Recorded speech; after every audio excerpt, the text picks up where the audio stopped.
ইতিমধ্যে আপনারা প্রত্যেকে জানেন গতকাল রাতে ইডির তরফে সুজিত বসুকে 10 ঘন্টা ম্যারাথন জিজ্ঞাসাবাদের পর গ্রেপ্তার করা হয় এবং এই মুহূর্তে আজকে সকাল পর্যন্ত যে আপডেট, ইতিমধ্যেই তাকে সিটি সিভিল কোর্টে পেশ করা হয়েছিল এবং সেখানে 10 দিনের জেল হেফাজতের দাবি করেছে ইডি। পরিষ্কার বলেছে যে তিনি যদি বাইরে থাকেন তাহলে এই বিষয় তদন্তে বাধা দিতে পারেন। এই এই এই যুক্তি দিয়ে কিন্তু ইডির তরফে 10 দিনের জেল হেফাজতের দাবি করা হয়েছে।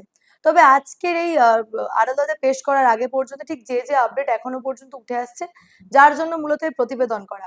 প্রথমে আপনাদের বলে রাখি যে আগে আপনাদের একবার রিমাইন্ডার দিয়েছি যে ঘটনাটা কি ঘটেছিল।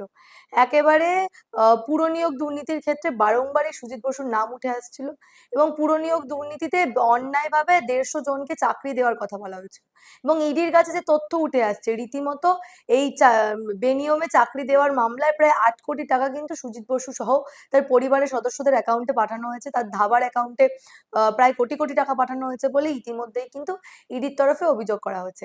আজকে সকালবেলায় সিটি সিভিল কোর্টে সুজিত বসুকে পেশ করা হয়েছে। তার আগে তাকে নিয়ে যাওয়া হয়েছিল বিধাননগর হাসপাতালের এমার্জেন্সি বিভাগে।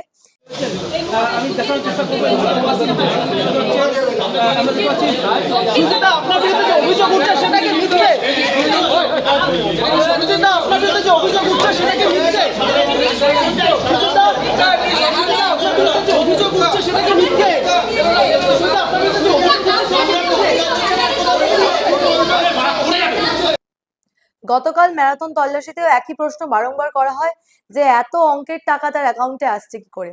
এই দক্ষিণ দমদম পুরসভার দায়িত্বে থাকাকালীন কিন্তু প্রায় 150 জনকে বেনিয়মে চাকরি অর্থাৎ টাকার বিনিময়ে চাকরি দেওয়ার অভিযোগ ছিল তার বিরুদ্ধে এবং হিসাব বলছে 2015 থেকে 2021 পর্যন্ত তার অ্যাকাউন্টে কিন্তু প্রায় 8 কোটি টাকার কাছাকাছি ঢুকেছে। এছাড়াও তার রেস্তোরাঁর অ্যাকাউন্ট যে ধাবা রয়েছে তার অ্যাকাউন্টেও কিন্তু কোটি কোটি টাকা বারংবার ঢুকেছে বলে অভিযোগ।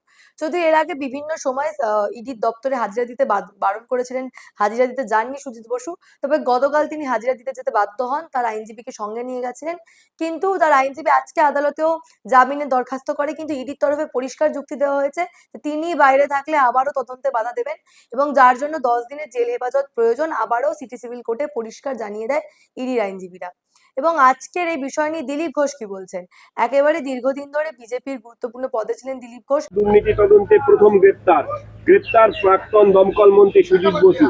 পরিবর্তনের সরকার কি তাহলে প্রাক্তন দমকল মন্ত্রীকে দিয়ে স্বচ্ছতা অভিযান শুরু করলো? কোনো ব্যক্তি আমাদের কাছে গুরুত্বপূর্ণ নয়। পুরো দুর্নীতি হয়েছে 15 বছর ধরে, সেই ত্রিফলা থেকে আরম্ভ করে তা তদন্ত হবে। মানুষের এটা অধিকার আছে, তাদের টাকা যারা চুরি করেছে তাদেরকে শাস্তি দেওয়ার আর অধিকার আছে। সেই জন্য সরকার এসছে, সরকারের দায়িত্ব দুর্নীতিবাজদেরকে আইনের সামনে নিয়ে আসা। প্রশাসন সেই কাজটা করবে, আইন তাদেরকে সাজা দেবে। সিন্ডিকেট রাজ, অবৈধ বালি খাদান, কয়লা খাদান থেকে বালি চুরি, গরু পাচার যাবতীয় বন্ধ করা বিজেপির মূল এজেন্ডা ছিল। বন্ধ হয়ে গেছে। গরু পাচার দেখেছেন এই এক সপ্তাহে? বালির গাড়ি দেখেছেন কোথাও? বড় বড় বালির গাড়ি গ্রামে ঢুকে যেত, রাস্তা ভেঙে চুরমার হয়ে গেছে। এমএলএরাও কালকে বলছিলেন যে সব বন্ধ হয়ে গেছে আর পার্মানেন্টলি বন্ধ হবে। যেখানে সেখানে একটা গেট লাগিয়ে দিয়ে রাস্তায় গুন্ডা ট্যাক্স না হতো, গাড়িতে সমস্ত মানুষের কাছ থেকে সব উঠে গেছে। বাকি যেখানে যা আছে আপনারাও বলুন, আমাদের এমএলএদেরকে মাননীয় মুখ্যমন্ত্রী বলেছেন যেখানে যা আছে খবর দিন, সেখানকার ডিএমের সঙ্গে তাদের মিটিং করানো হবে। সমস্ত কমপ্লেন জনতাকেও বলছি, আপনারা আপনাদের কমপ্লেন আমাদের এমএলএদের মাধ্যমে জানান, মেল করুন, মাননীয় সিএমের দপ্তরে মেল করুন, সব কিছু সমাধান হবে। আর ওদের শত শত নেতার বাড়িতে পুলিশ পাহারা দেয় কেন? কালো টাকা পাহারা দেবে পুলিশ? সাধারণ মানুষের সুরক্ষা নেই। এগুলো সব বন্ধ হবে। মহিলাদের 1 জুন থেকে বাসের ভাড়া লাগছে না, সরকারি বাসের ভাড়া লাগবে না, কিন্তু তারা বলছেন যে সরকারি বাসের সংখ্যাও তো অনেক কম, তাহলে কি বাড়বে? সরকার যে বাস চালাচ্ছে আপাতত সেখানে সুবিধা পাবেন। পরবর্তীকালে ট্রান্সপোর্ট মন্ত্রী হবেন, তিনি ভাববেন, দেখবেন, বুঝবেন, সিএমের সঙ্গে কথা বলবেন বাস চালানোর দরকার কিনা, কোন রুটে। সিএম দেখলাম আগের সরকারের সময় এমএলএরা বলতো যে ডোমজুড় থেকে আমাকে আসতে অসুবিধা, একটা বাস দিন, তো এমএলএর জন্য বাস দেওয়া হলো। বাসের ভাড়া উঠতো না, পোষাতো না, আবার 2 মাস পরে সে বাস বন্ধ হয়ে যেত। অনেক দেখেছি আমরা। বড় বড় করে সেখানে উদ্বোধন হতো পয়সা খরচা করে, কি অমুক বাস হলো, তারপরে 2 মাস পরে দেখা যাচ্ছে বাসটা আর নেই। এরকম স্টান্টবাজির পলিটিক্স আমরা করবো না। সাধারণ মানুষের সুবিধার জন্য যদি মনে হয় সেখানে বাস দেওয়া দরকার, সরকার দেবে। বলছি, সুব্রত গুপ্তের পরেই মুখ্য সচিবের দায়িত্ব পেলেন মনোজ আগরওয়াল। দুজনের তত্ত্বাবধানে এত বছর পর সুষ্ঠু ভোট হলো বাংলায়, তাই কি এই বাংলা সুশাসন ফেরাতে না, যোগ্য ব্যক্তিকে আমরা নিয়ে আসবো। দুর্নীতিবাজ লোকেদের রাখা যাবে না, অযোগ্য লোকেদের মাথায় বসিয়ে দেওয়া হয়েছে যোগ্য ব্যক্তিদের, সেজন্য তারা হীনমন্যতায় ভুগছিলেন। তো যোগ্য ব্যক্তিকে সামনে আনা হবে, আরও অনেক পরিবর্তন হবে। বাড়ির মধ্যে আবার সুড়ঙ্গ, বহুমূল্য আসবাবপত্র হাওড়ার যে অরূপ রায় তার ঘনিষ্ঠ তৃণমূল নেতা শামীম আহমেদের বাড়িতে 15 বছরের লুটের টাকা কি তাহলে সুড়ঙ্গের ভেতর সঞ্চয় করছে? শিবপুর থানার পুলিশ গেছে। সুড়ঙ্গ দেখবেন, গুহা দেখবেন, ঘরের মধ্যে আলমারি দেখবেন, টাকা ভর্তি, এগুলো সব বেরোবে আস্তে আস্তে। এখনো সরাবার চেষ্টা করছে কেউ কেউ, সে সুযোগ দেওয়া হবে না কাউ। 2019-20 অর্থাৎ কোভিডের সময়, সেই সময় কিন্তু বিপুল অঙ্কের টাকাই সুজিত বসুর অ্যাকাউন্ট ঢোকে। কেবল তার একার অ্যাকাউন্টে নয়, তার পুত্র সমুদ্র বসু এবং তার মেয়ে দুজনের অ্যাকাউন্টে কিন্তু প্রচুর পরিমাণ টাকা ঢোকে। এবং ইডির তরফে বারংবার এই প্রশ্নটাই করা হচ্ছিল যে তার যে চাইনিজ রেস্তোরাঁ, তার অ্যাকাউন্টে এত টাকা ঢুকছে, সুজিত বসুর অ্যাকাউন্টে টাকা ঢুকছে, এমনকি তার পরিবারের সকলের অ্যাকাউন্টে টাকা ঢুকছে।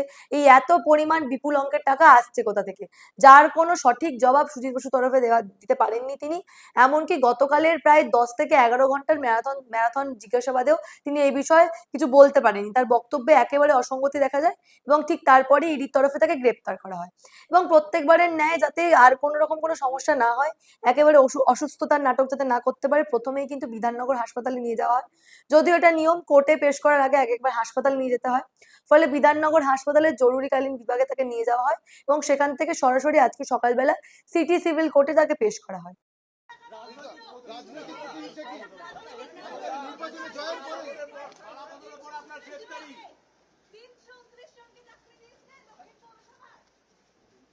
এখন সবচেয়ে মজার বিষয় হচ্ছে এই ঘটনাগুলোর মধ্যে কিন্তু ইতিমধ্যে অসুস্থ হয়ে পড়েছেন মদন মিত্র। তিনি কিন্তু ইতিমধ্যে হাসপাতালে ভর্তিও হয়ে গেছেন এবং মনে করা হচ্ছে এই সুজিত বসু অ্যারেস্ট হওয়ার পর একের পর এক তৃণমূলের এই রতি মহারথীরা কিন্তু ভয় পাচ্ছেন অ্যারেস্ট হওয়ার, গ্রেপ্তার হওয়ার, যার জন্য আগে থেকে অসুস্থ হয়ে হাসপাতালে চলে যাচ্ছে। এটাই কিন্তু বিভিন্ন মহলে সমালোচনা চলছে। আচ্ছা, আপনারাই বলুন তো, সত্যি সত্যি কি গ্রেপ্তারির ভয়তেই আগে থেকে অসুস্থতা নাটক? এই বিষয় নিয়ে আপনারা কি ভাবছেন? আপনাদের মূল্যবান এবং গুরুত্বপূর্ণ মতামত অবশ্যই আমাকে জানাবেন দ্য নিউজ বাংলার কমেন্ট সেকশনে এবং দেখে থাকুন দ্য নিউজ বাংলা।